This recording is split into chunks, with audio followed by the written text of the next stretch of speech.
The real truth behind the snapback, there's nothing fresher, man. So the classic snapback is just where it's at.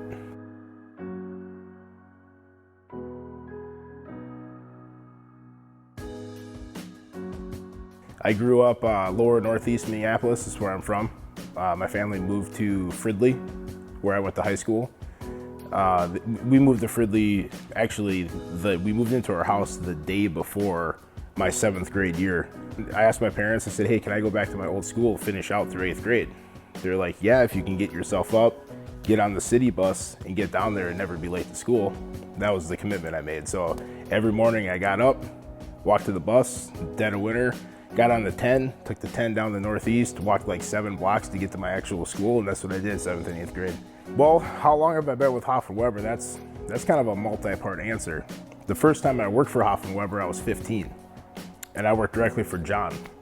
So what I would do is I'd wake up in the morning and I'd ride my bike down, because this is now I'm going into high school, I'm playing varsity football, I was a freshman, and I'd go down and I'd work out with the varsity team, and I'd ride my bike back home. John would be sitting in my driveway every morning, and I'd hop in his truck and he'd take me to a job site. And I think if you asked John, he'd back this up. I was the definition of a grunt, is to be able to create the experience for the customer.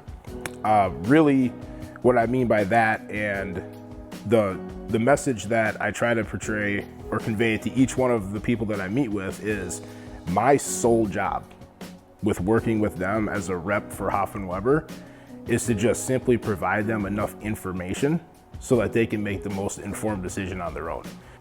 I guess I'd have to say Joe, really, because Joe and I have been good friends for a long time.